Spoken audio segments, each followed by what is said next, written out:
একটা দল যদি পেমেন্ট করতে পারলো না, আর প্লেয়ারকে যদি বলা হয় যে লেটস সে 50%, এটা কিন্তু পাস্টে হয়েছে, আমি যেটা বলছি যে 50% পেন্ডিং ছিল, তারপরে একটা নেগোসিয়েশন হয়ে প্লেয়াররা 25% নিয়ে খুশি হয়ে চলে যায়। বাট দোষ তো এখানে প্লেয়ারদের না, প্লেয়াররা তো 16টা ম্যাচ খেলে, ভালো খেলে। যদি ফল্টে থাকে তাহলে ফ্র্যাঞ্চাইজ ফল্টে থাকবে আর বিসিবি ফল্টে থাকবে। তো এই নেগোসিয়েশনটা কী কারণে বিসিবি প্লেয়ারদের সাথে করে? ওদের যেই পেন্ডিং থাকবে পুরো পেন্ডিংয়ের টাকাটা দিতে হবে, because they have worked hard, they have spend lot of hours in the ground. So I hope যে এখনও যেহেতু শেষ হয়ে যায় না, I am sure they trying to solve it. I hope যে এই জিনিসটা না হয়, because it is not only আমাদের বিপিএল টুর্নামেন্টটাকে ছোট করে, বাট আমাদের দেশের ব্যাপারে একটা বাজে মেসেজ চাই।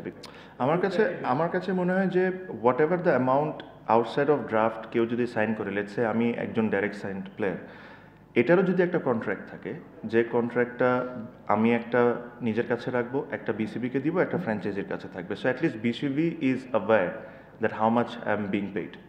এই জিনিসটা যদি করা হয় তাহলে আমার কাছে মনে হয় ইস্যুসগুলো হবে না। আমি যেটা বললাম তারেক ভাই, যে আসলে এই টুর্নামেন্টে huge potential, we just not doing the right things.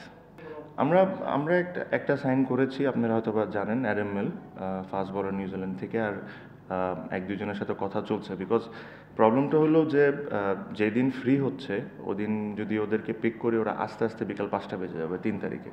So ওই দিক থেকে একটু চ্যালেঞ্জ ফেস করতেছি আমরা, বাট দ্যাটস ফাইন। বাট আমি ব্যক্তিগতভাবে I am not in a favour of changing the whole set up. মানে আই থট আমার টিমটা ইজ ডুইং ওয়েল, যারাই খেলছে কন্ট্রিবিউট করছে। যে জায়গায় আমার কাছে মনে হয় যে আমাদের একটু স্ট্রেংথ করার দরকার, আমরা তাই করব। সো আই ডোন্ট থিঙ্ক আমাদের টিমে আপনি খুব ম্যাসিভ কোনো কিছু চেঞ্জ দেখবেন। দেখেন, আমিও দেখেছি যে ওই 2012-র ইস্যুটা বারে বারে আনা হচ্ছে, বাট এটা অ্যাকচুয়ালি 2013-তে যখন ক্রিকেট বোর্ড যারা এসেছিলেন, ওই জিনিসটা ক্রিকেট বোর্ড আমাকে একটা পেমেন্ট দিয়েছিলেন। ওটা হয়তো বা ওই অ্যামাউন্টটা ছিল না, তার চেয়ে অনেক কম ছিল, but that issue goat solved. হ্যাঁ, অবশ্যই এই কারণে আজকের ম্যাচটা খুবই ইম্পর্টেন্ট ছিল আমাদের, বিকজ 3টা team is actually fighting for top 2। Normally এই স্টেজে অলরেডি টপ 2 ডিসাইড হয়ে যায়, বাট আজকের খেলার রেজাল্টের কারণে, প্রথম খেলার রেজাল্টের কারণে ওয়াজন্ট শিওর যে আসলে টপ 2তে এখনও কে যাবে। সো এই জন্য আজকের ম্যাচটা আমাদের জন্য খুব ইম্পর্টেন্ট ছিল, and that is one of the reason যে আমরা কোনো চেঞ্জেসও করি নাই। We wanted to play the best possible team. আমার কাছে মনে হয় বলাররা ভালো বল করেছে।